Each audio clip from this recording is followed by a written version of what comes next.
Alrighty, we are recording. Welcome back, everyone, to the very best podcast, recording from the very end of the bench. This is the Reserves Podcast. My name is Emiliano. My name is Collin. And as Kings fans, it's unfortunate that we have to congratulate the 2020 Los Angeles Lakers on yet another Los Angeles title. But as LeBron fans, seeing him win his fourth title and fourth Finals MVP, pretty gratifying. And I feel like both of us kind of predicted what was going to happen in that Game 6, and that the Lakers just absolutely, took advantage of what I think was just a, completely depleted Miami Heat team. And yeah, I mean, it was a show. LeBron was not going to allow that to go to a Game 7. So it's pretty exciting to watch. But well, what are your thoughts after this entire season? Well, the pandemic playoffs have come to a close. Yes. And before we get into things and start congratulating players and all of this, I think Adam Silver deserves the pandemic MVP. Like, clearly he has his stuff together because not a single positive COVID test the entire bubble. Yep. That is nuts. Like, especially with all the families coming in and the extra media coming in as soon as the conference finals started. Like, I don't know. Like, you're seeing all these other sports, baseball, football, like all the other major sports, even soccer. They're having tests pop up here and there, and he proved that.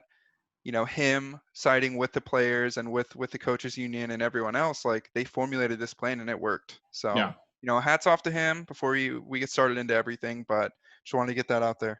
But LeBron James, fourth Finals MVP, 3 different teams total that he's won it on. I don't know, man. Like he said it after the game, like he wants some respect on his name. Do you think Yeah. this gets it done for him, or? I mean, I just think that it's slightly too little too late. Like LeBron is just like, I feel like just a victim of like that Warriors team like running the league for those 3 years, because I really feel like he should have had one or two more championships during that second run in Cleveland. With like Kyrie and Kevin Love. And I mean, like, the Warriors signing Kevin Durant will just forever be like such a notorious, signing. But I think that specifically when you like take a step back and look at LeBron's entire career, like the Warriors and Kevin Durant really took away his opportunity to get to 5 or 6, and Yeah. there's still a chance. I mean, like, even looking at his averages, like there's still a chance for him to come back next year and put up a good fight. And, like the thing is with LeBron is like, he's kind of like, like I'm a Homer response, but he's kind of like a Tom Brady, right? Where like once he gets there, like you don't bet against him. And like that's the thing is like if LeBron can find a way to get to the finals again, especially as long as they still keep AD, like you're just never going to be able to bet against him. So these next few years are going to be really interesting. But I do feel like he's kind of stuck in terms of his legacy where he is, until he really makes like 5 or 6. Yeah. Speaking on your Homer comment, so if LeBron is Tom Brady, does that mean that the 2011 Mavericks team is equivalent to the New York Giants? Because that'll forever haunt Tom Brady. Yeah. I mean, I think that just in general, their careers aligned so much because Tom went to, They just dominated for so long. Yeah, and I mean, like he went to 9 Super Bowls, only won 6. LeBron has now been to 10. No, not 10, right? 10 finals and won 4. He's 4 and So 6, yeah. yeah, and that is what's going to hang over him. I feel like for such a long time is that like MJ, like there it's such an unfortunate argument because he only went to 6 and he won 6. But like the amount of times that he was bounced, before Pippen, even out of the first round, is like a stat in itself, and like I don't know. I feel like we could have an entire podcast episode, which we will definitely do, of like the MJ talk, right? But Yeah. I do think that LeBron is just stuck. Like his legacy is stuck exactly where it is until he does something like get to 6 rings, and it's really unfortunate, but MJ's smart, man. Like that, the Last Dance documentary came out at the perfect time because I do feel like heads were starting to turn, opinions were starting to change a little bit, and then MJ was like, "What the hell are you guys talking about? Like, why don't you remind yourself who we were in the '90s? Like, like no one can touch us, And I mean, he Yeah. even came out and attacked the Warriors, like that 2017 Warriors team. Like, I feel like both MJ, Pippen, and Rob, or all three, MJ, Pippen, and Rodman were like, yeah, no, they wouldn't have been able to touch the '96 Bulls, or the '92 Bulls. Like, I don't know. It's the Montana Brady argument. It's the, every sport has it, right? Like, So, do you think, and once again, keeping this comparison going, mhm. if LeBron is Tom Brady, does LeBron need a Patriots versus Falcons moment before his career closes? Like he that had. comeback, like no one saw coming, and that kind of solidified Tom Brady's legacy, I think, after that. Like Don't obviously his, you his resume spoke for itself, but don't you feel like that was in 2016 against the Warriors? yeah, but I mean clearly it wasn't enough. He needs like one more, I think, crazy moment to really Yeah. close it out. Yeah, I mean, I think for the now, I think that he needs something like that. Like he Yeah. almost, but it's like if he would have gone down 3-1 to the Heat and then come back, it would have been they never should have been down 3-1 to begin with. The thing Yeah. about the Warriors was like that's what everybody expected. Everybody expected for that Cavs team to either get swept or get down in 5. Like the fact that they were able to come back down 3-1 was his like Falcons moment. But the Mavericks thing for some reason will just forever hang over his head. And honestly, like his attitude, I feel like it's like something in the back of people's minds, not necessarily something that people speak out about a lot, but like the decision, like the leaving the Cavs the first time, kind of tainted like his pureness, that he still has, but it's like that's what tainted. I feel like his ability to have that legacy like Michael did. Yeah. Because who do you associate him with now? Like if he was to retire tomorrow, and not all three teams could retire his jersey, who would you associate LeBron with? Because for me, it's the Cavs, but Yeah. I'm sure For like anyone it's the Cavs. you really think that? Yeah. I think for a lot of people, it's the Heat. I feel like a lot. The I Heat feel was like. Wade's team.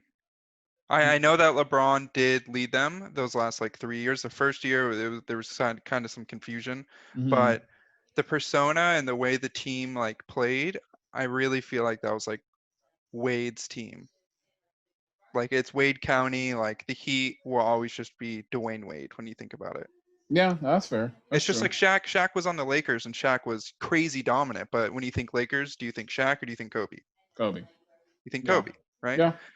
And I think it's kind of the same thing. And when you think Cavs, you think LeBron James. Yeah. So I mean, at the end of the day, there you can argue that the Heat can retire his jersey, and maybe they should. I don't think the Lakers will unless he wins a couple more championships under them. But Yeah. the Cavs are LeBron, and LeBron is the Cavs after he retires. I think. All right. Yeah. All right. Um, but do you think this whole narrative of the finals would have been different if they played the Bucks? Like, do you think obviously it's not LeBron's fault in who they played, Yeah. but would everything from a media perspective be different and would this championship count more if it was against the Milwaukee Bucks? Yeah. I mean, I think that, and even kind of just like a healthy Heat team, like probably would have changed things. Um, but definitely, I mean, the just a simple story of like Giannis versus LeBron. Even if the Celtics, like we would have had Tatum versus LeBron. And like it this finals, and I mean, like we can get into like the averages a little bit more, like where Jimmy Butler landed, but like this finals did kind of end up turning into like Jimmy versus LeBron. Like, I mean, in that game 5, it really like in those last few minutes, it was Jimmy versus LeBron. Like it was Yeah. Butler versus James. Like for who was going to win that game. And I do feel like the narrative would have been a little bit better, like if you like what you're saying, like if it was the Bucks or I think the Celtics. I think in terms of narrative, the Celtics would have been the best outcome for LeBron, just due to their youth and the name Celtics versus Lakers. Yeah. But what's weird to me is like how I feel like if the Lakers would have closed it out in game 5, one wearing the Mamba jerseys and two with LeBron's performance and how like down to the wire it was, I feel like it would have felt completely different. Yeah, Like them walking off the court like in a blowout. LeBron's LeBron. He cruise controlled the game, and yeah, he had good numbers, but it didn't feel like dominant. And I feel like if they would have closed it out in Game 5, the series might have felt a little more whole, if that makes Well, sense. well, I mean, so like the two of us were, like we're obviously this is actually the first game that we watched together was Game 5, and I mean, you turned and said to me like, if LeBron hits a game-winning shot here with this last second shot, like this is it, this is his legacy, and like this puts him right next to Michael, if not over him. And I Yeah. agreed. I was like, if after this game and like this performance between Jimmy and LeBron, if LeBron comes in with that I think it was 16 seconds left, and hits a game-winning shot like he did against the Pacers, like he did against the Raptors a couple years ago in the playoffs. Like that was it. Like that was his moment in a Lakers jersey to cement his legacy forever as right next to Jordan or above. Um, he passed it up. He literally passed it up to Danny Green, and Danny Green didn't hit. And I feel like there was a gap in between, where we actually weren't even able to talk about Friday's game. But there's a lot to be said about that. I mean, what do you think? Do you think that he's missing that like killer instinct of like, no, I'm gonna be the one taking the last shot no matter what, or do you think that it's the right call to pass it up at a time like that? I think that was the perfect example of how he's not Michael Jordan. Mm-hmm. People always say their games are so different, and that was a shining example. Like he made the right basketball play. Damian Yeah. Lillard tweeted it. A plethora of NBA players were talking about it. Like LeBron James as the focal point of the offense and their like main essentially point guard and playmaker, he made the right choice. Yeah. Now he runs down the lane. The defense collapses on him, right? He kicks it out to Danny Green, who does not have anyone within 10 to 15 feet of him. That's the right basketball play. And Now Danny it's Green, like, I mean, we won't even really touch on like it hit front rim. It's not like he was way yeah, off. He exactly. was an inch short of that going in. And for anyone that sending his family death threats, hating on him on Twitter, like yes, they practice those shots all the time, but they also miss them. Like Steph Curry doesn't go, 100% from the field every game. Steph Curry missed the game-winning shot in Game 6 against the Raptors. Like And it's no like, one's perfect. if you look at like the history of those kinds of shots, I might be crazy here, so just correct me if you feel differently, but like I almost feel like when you're that wide open, the shot gets more difficult because like Danny Green even said it. Like he said, like I watched film and like I didn't realize how much time I had left. I didn't realize how open I was. Like should have Yeah. taken an extra dribble or I should have taken an extra step. And like it's just crazy. It's crazy to me that like one shot like that can change like the narrative of the entire game. It's like, hmm okay, what led the Lakers to be down by one with just 9 seconds left when Well, not Green only broke that, that that shot? miss was so big that it kept everyone from talking about the Markieff Morris lob to Anthony Davis after the offensive rebound. Yeah, He he had Danny Green open, KCP in the corner, and 80 LeBron, even was on LeBron the was kind of block, but open. yeah, LeBron was on the opposite elbow, wide open, like waiting for the ball. And that miss by Danny Green was so huge that like that just got lost. Yeah, and I mean, like, I don't want to compare it, to this. I don't want this to be a comparison to Ray Allen because Ray Allen and Danny Green are on two different levels. Danny Green Yeah. is on, everyone knows what I'm trying to say, but like think back to like that Heat game, against the Spurs where it got passed out to Ray Allen. Ray Allen hits that shot and is the absolute hero. And it's like that's what you're supposed to do. Like when you have a big 3-point shooter on your team like that, that's why you pull someone onto your team like a Danny Green, or like a Ray Allen. Like Danny Green's defense, like yeah, it's definitely like a big help. But at the end of the day, like he was put on that team because he has a history, like multiple championships worth of history of hitting 3-pointers like that, like hitting big shots, being able to hit wide open threes. So yeah, everything points to like that was the right play. And just like LeBron said, like you trust it, and when it doesn't work, it doesn't work, and that's just basketball.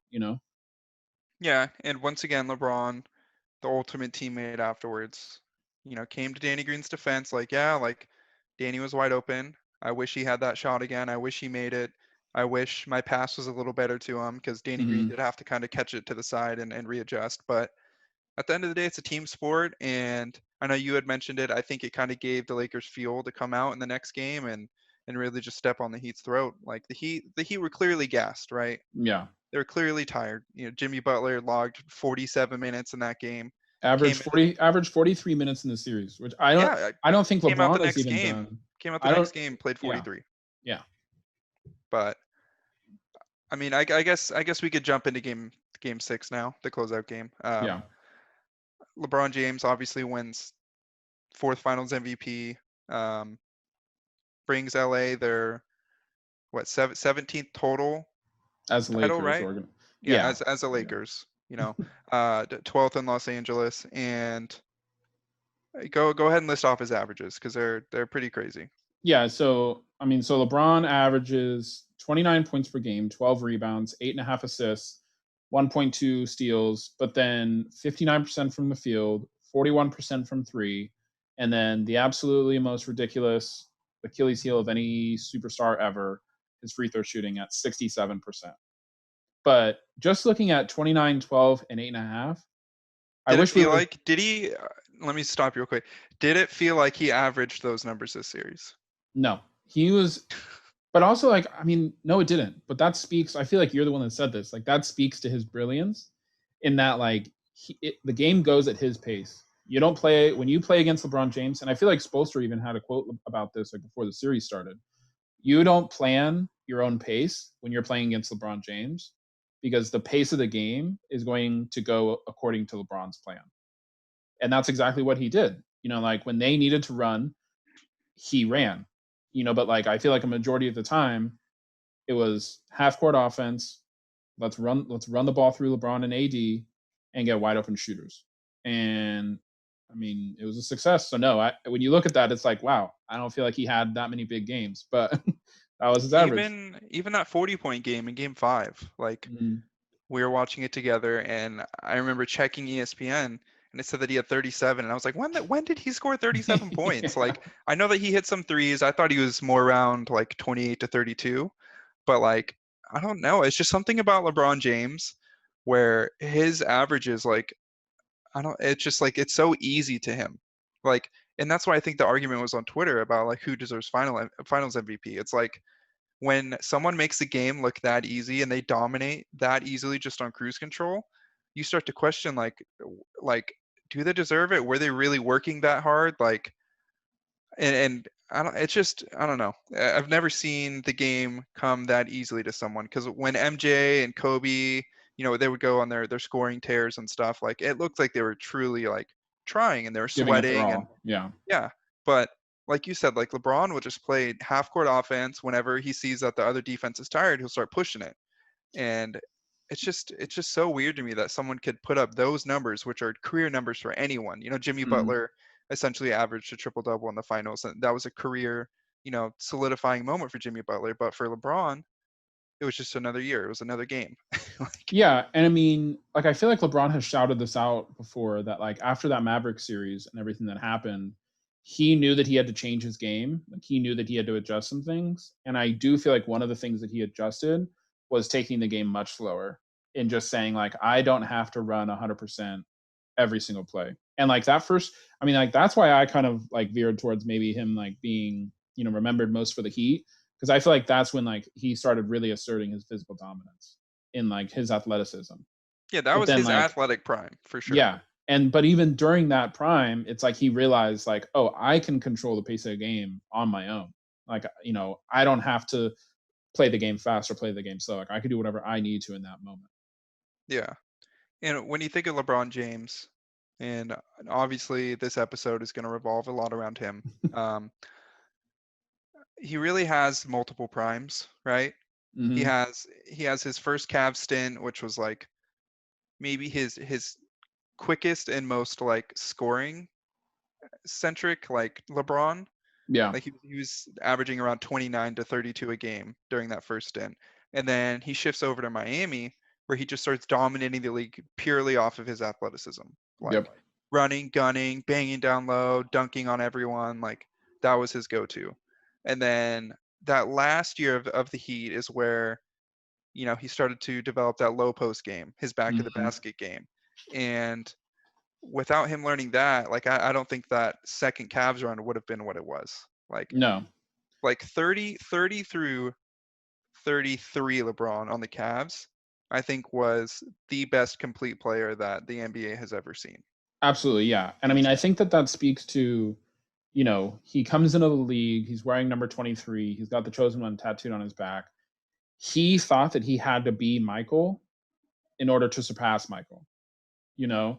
And I think that that's where we saw like the pure scorer coming in, and we were like, everybody's looking at this guy like, oh, he's going to be able to just dominate the league with his scoring. And then I think that he started to kind of discover himself through those first years in Cleveland and saying like, "Oh, I'm not Michael Jordan. Like I'm a different style of player." And then we started to see that, of course, like with the Heat, and then yeah, definitely that last year of the Heat, and then like that 32 to the 30 to 34 period in Cleveland, it was like, oh, we're seeing a player that we can't compare anything to. Like Yeah. he's probably better than Magic at scoring, but he's a better passer and rebounder than MJ in that. Like he just dominates every facet of the game, and we had yet to see that until him. Yeah. And I think that 2015 Cavs team where Kyrie and Kevin Love went out, I Mm-hmm. think that's kind of when he realized like, and maybe it was subconscious within him and he always kind of knew it, but that's when it really awoke in him that like, oh, like I could do anything I want. Like Oh I'm yeah, averaging 39, 12 and 9 right now. Like I'm pushing single-handedly pushing this all-time, great at the time Warriors team to 6 games right now, leading every statistical category. yeah, Like I think that was the moment where he was like, I could do anything I want to on the court. And that's when the game really slowed down for him. yep. And, you know, I don't know what else to say about him, man. Like I hope you all, even the haters, like I hope you guys are appreciating what you see because obviously his years are starting to dwindle down and he probably has a year or two left in his quote unquote prime. So I don't know, man. Like watch the replays of this series and just really appreciate what player you have in front of you because once they retire, like you you can't watch it anymore. It's only Well, replays. and I mean, I hope that like in speaking directly to the haters, it's like I hope that watching the MJ doc for those of us that are like our age, like in the mid 20s and below, I hope that watching that MJ doc made you think like, man, I wish I could have watched Michael Jordan live. Like I wish I could have watched him in his prime.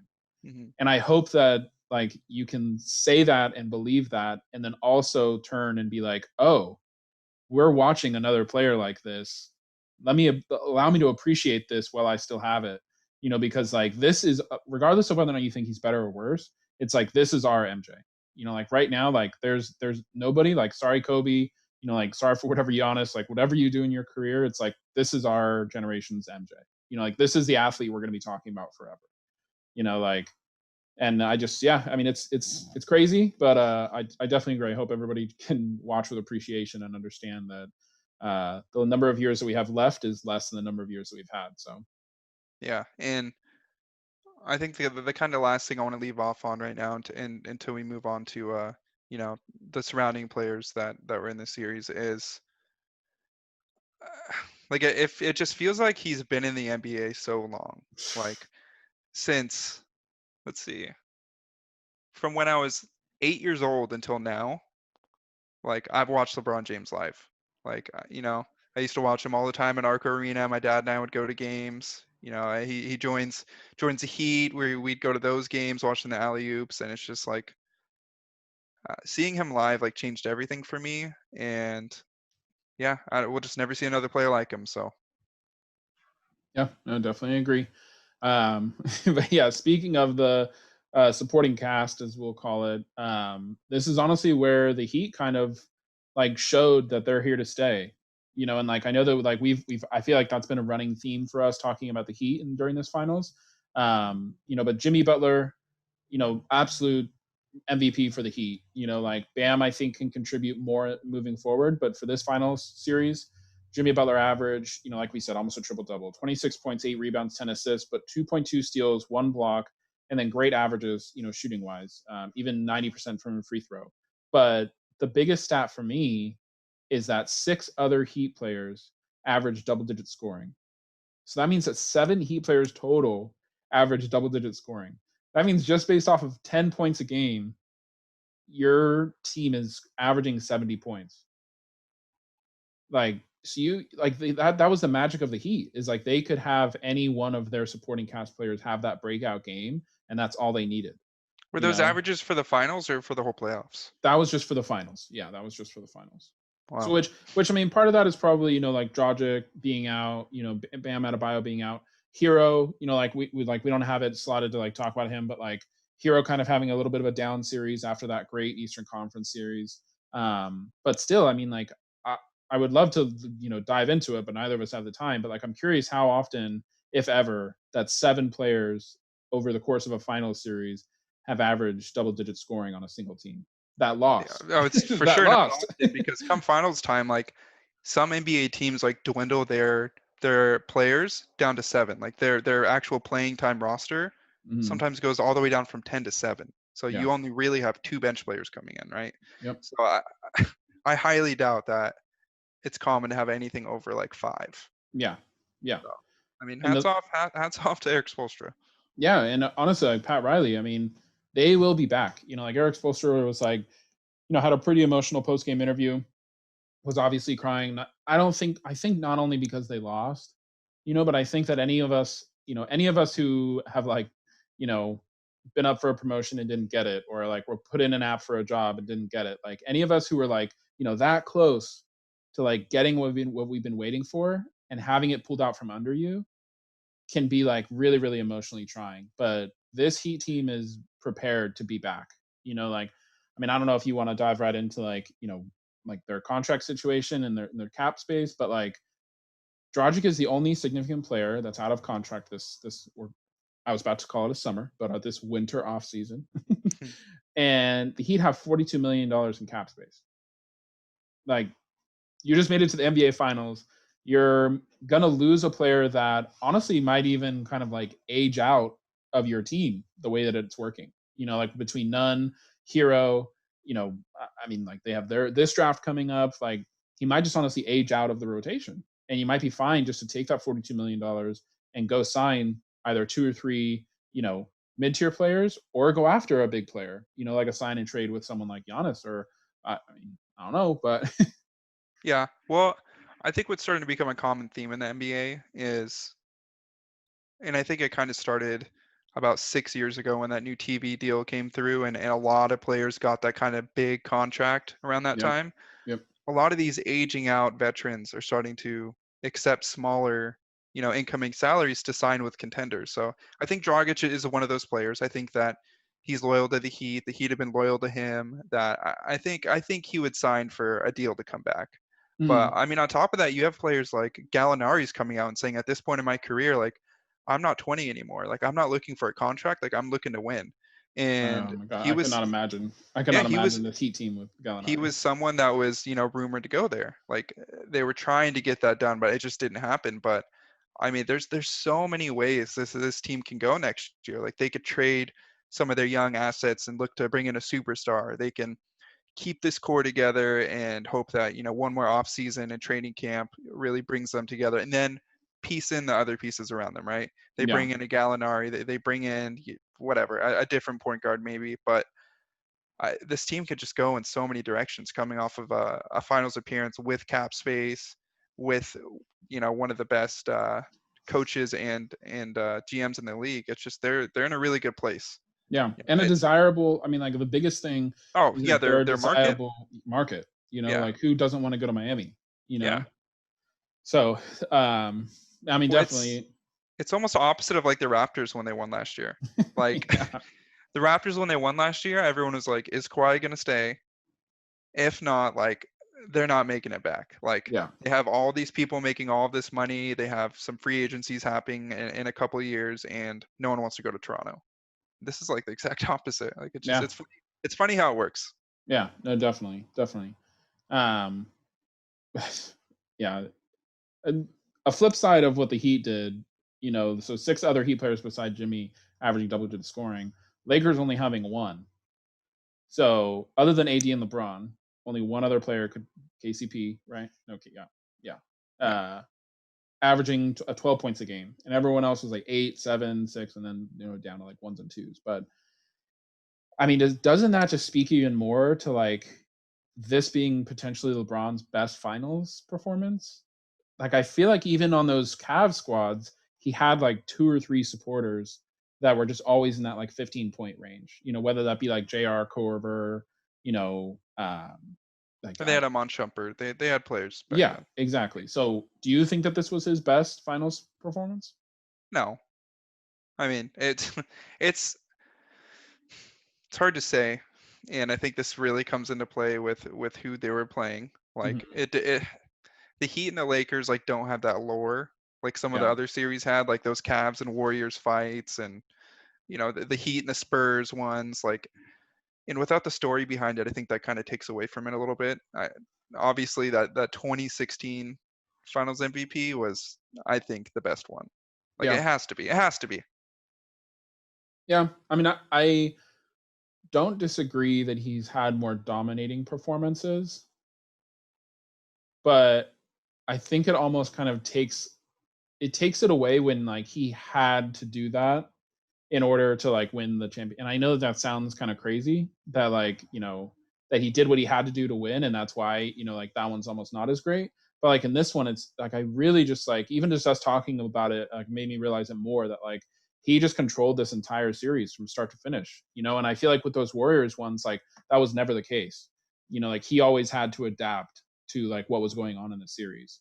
And like this series was LeBron's series. Like even in the games they lost, like I feel like LeBron was in charge, and then Jimmy had more of like a 2016 LeBron moment where like he took over the game, and adapted to the change. So I don't know. It depends on what you define as best finals Yeah. performance. I mean, like I said earlier, if they would have closed out in Game 5 and the closeout game was 40, 40, 12, and 10 or whatever he had, like maybe we'd all feel a little different about it. But at the end of the day, like I don't think anything tops that 2016 performance. Yeah, But this has to mean that AD is staying, right?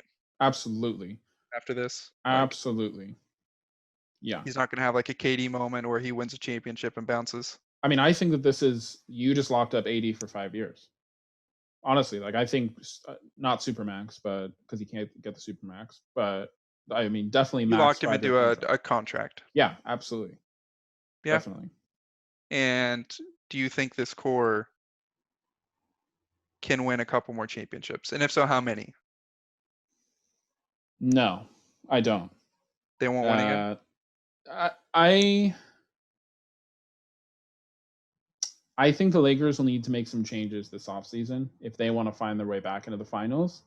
Um, I think you know I think the Kuzma experiment didn't work. I think it's going to be hard to criticize them because they just won the finals, right? But like I mean, I think the Kuzma experiment didn't work. The Rondo thing is honestly looking at their supporting cast. It's like the Rondo one is the only one that truly worked out. Come, show up or shut up time. Yeah. You KCP know put up the third most points, but Rondo is definitely the third most important player in that. exactly, yeah. And I think that it will be important, honestly, to go get someone like a Dragic who like can support you. Like on the offensive side of the ball. Because I think that one thing the Lakers did show is that regardless of how their numbers and how their performance was defensively during the regular season, it's like schematically they were able to defend everything the Heat threw at them come finals time. And I feel like that's something like underrated that people aren't talking about as much, is like what the Lakers were able to do defensively. But no, Yeah. I absolutely think that they're going to have to somewhat blow it up, in order to make it back. Yeah.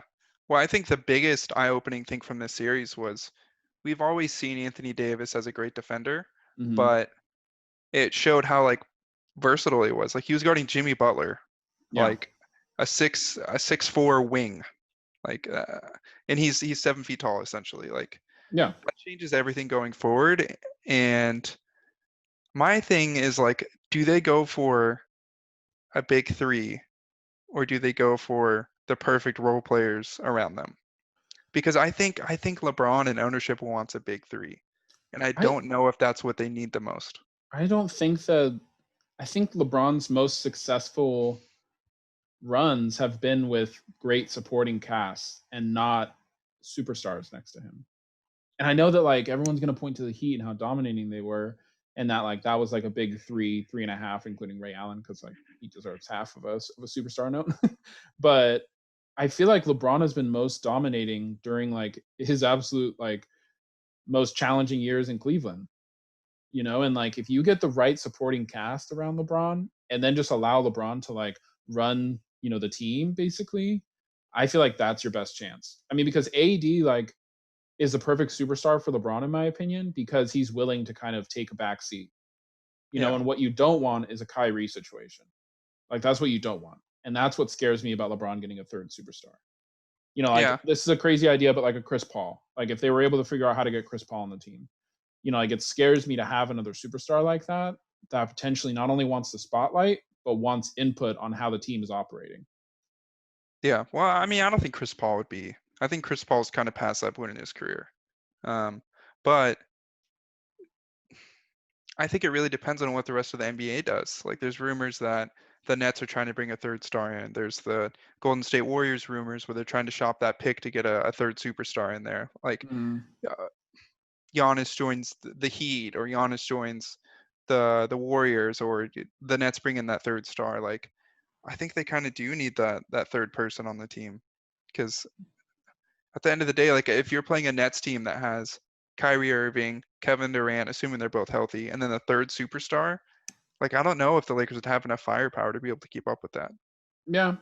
And I mean, I don't disagree with that, but I mean, I don't know. We'll see. Between cap space and just like attitude, I just don't think, you know, I don't think LeBron's willing to put himself in another situation like he was in Cleveland, where he had the big three in Love, Kyrie, and LeBron, and then injuries kind of exposed the fact that because they had to do that, they didn't have the supporting cast that he really needed.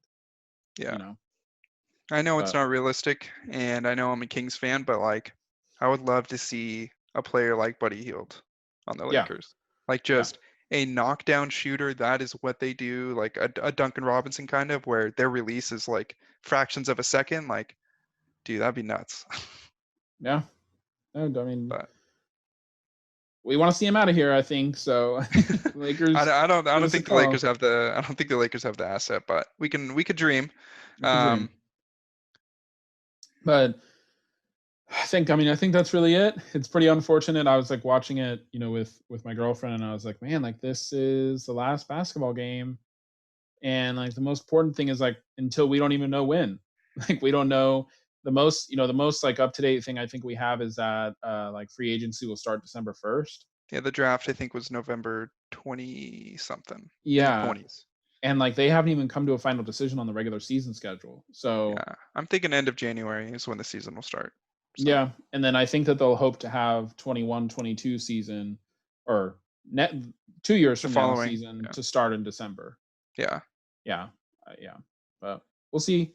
Before we hop into our yay or nay, let's wish some NBA happy birthdays.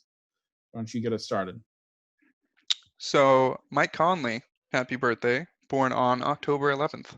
Happy birthday, Mike Conley. Jermaine O'Neal, born October 13th. Happy birthday. Good old Paul Pierce. Anything he says that will happen, the exact opposite happens. Happy birthday, October 13th. And previous coach of Paul Pierce, Doc Rivers, a fellow Celtic champion, born October 13th. Happy birthday, Doc. Wesley Matthews, happy birthday, October 14th. And a local Homer happy birthday wisher, Rashawn Holmes, October 15th. Happy birthday. Happy birthday. All right. And moving in to our yay or nay. Colin, I think you went first last week, so I'll toss mine at you. Looking for a little bit of redemption 2 weeks in a row for a decent one here is what I'm hoping for. So, Sacramento Kings are going to have to miss another 2 to 3 years under the new front office regime in order for us to really have a chance to make the playoffs. So, another 2 to 3 years drought before we make the playoffs under this new regime. Oh, no. Yay. So Yay. I think that we need to trade Buddy Hield and get assets. Yeah. We need to restart our team. We need to retool it. I don't think we need to do a full rebuild. Usually rebuilds around 5 years, but a retool. So Yeah. trade Buddy, get some draft assets. If maybe someone will take Harrison Barnes, you never know. Get some draft assets and just really restart, man. Like I always tell people, and I've had a couple of Twitter conversations with some randoms out there that Kings fans are the most passionate fans out there. Like definitely have to be top 5, right? But they might be the most ignorant fans out there. Like they think our roster is capable of doing so much more than it actually is, to the Yeah. point to where I got into a debate with someone that the Buddy Hield for Al Horford trade came up, and they were like, "Well, Al Horford doesn't make us make the playoffs next year." And I was like, "I don't think you understand what that point of the trade is. It's not to get Al Horford; it's to get possibly a young asset and a couple draft picks."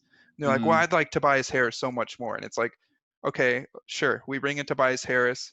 He's a volume scorer. He gets us to the 8th seed. Yeah. Okay, he's 29 years old. We have like 2 or 3 more years of prime Tobias Harris. Where's our finals appearance in that? Yeah. Like you're not building a team to make the 8th seed. I know we haven't made the playoffs in 14 years, but like at the end of the day, you're building a team to contend for a championship. Yeah. Like so just going off of that and what our roster's at right now and the kind of tools and assets we have to trade around, like I think we're looking at probably 2 to 3 years before we make the playoffs. But never know. I've seen weird things in the NBA. Uh, yeah, so I say yay. All right. Unfortunately, we're looking at Yeah. 17 years by the Yeah. end of it. Yeah. I mean, what do you think? I mean, I don't disagree. I think that a retool is a good way of putting it. I think, when kind of looking back at our draft choices and like how Vladi was trying to build the team, I almost start to think that maybe they didn't expect to get an asset like De'Aaron Fox, and now they have to retool the entire team based around building around De'Aaron Fox. Whereas I think before they were almost kind of looking to build around a big man, someone like Bagley probably. And because that hasn't worked out, now they're going to look to rebuild, or retool based on De'Aaron Fox. Yeah, and I mean, I'm sure at some point we'll do a Kings Homer team off season like in-depth look at them, but I think the 2 biggest things that we're looking at next year is Marvin Bagley's health and De'Aaron Fox's ability to hit a consistent outside shot. Absolutely. If De'Aaron Fox can knock down a 3 35% of the time, that completely changes everything. Yep. Um, but yeah, that was a yay. It was a yay for me this time. So that was redemption on your part. That was a good one. Hey. So I mean, my turn, and I can't take the credit for coming up with it because LeBron James said it. In his post-game interview, he was asked who would win in a one-on-one, 35-year-old LeBron James or 27-year-old LeBron James. So yay, he said that 35-year-old LeBron James will blow him out of the water. Yay or nay? That's what he said. I didn't say it. Don't look at me. In a one-on-one, I say In a nay. one-on-one, just based off of pure basketball IQ and what he can do. I say nay. I think that a one-on-one has as much to do with physical ability as it does IQ. Yeah. So I mean, a couple So, things to think about. 27-year-old LeBron James didn't have a consistent outside shot, and 27-year-old LeBron James didn't have the post abilities. mhm. I don't know. That's a tough one. That's a tough one. I still want to say nay. I think that 27-year-old LeBron would might take the W on that one. What do you think? Um, I've seen it a lot in gyms where that old guy just, backs down the young guy in the paint and just scores easily every time. So I think, I don't know, 35-year-old LeBron James would put up a very, very, very big fight.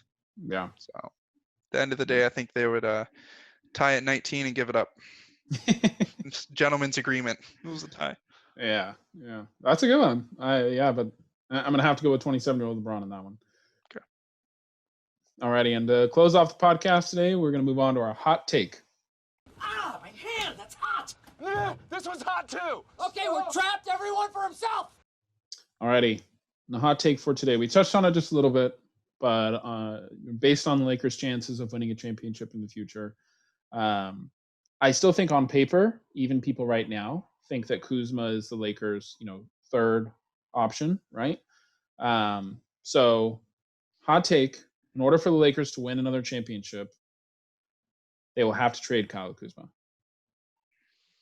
That's our hot take. And I know we talked about it just a little bit before, but I personally think that the Lakers are kind of looking back on that trade and thinking maybe we should have kept someone else rather than Kuzma. Yeah, they could have kept like a Alonzo or a Brandon Ingram. Brandon Ingram, man, yeah. And I think that at that time, we see what Brandon Ingram is now, and the most improved player, and like what he's been able to do in New Orleans. But I think at the time they had about the same stock, the same value in each other. So, but yeah, that's our hot take. What do you think? Kyle Kuzma is very similar to Buddy Hield in a sense of like people think that he's younger than he is. Because Yeah. when people think of players, they think about how long they've been in the NBA, and that's not like relative to their age. Like Kuzma's 25 years old, like he's not young. Yeah.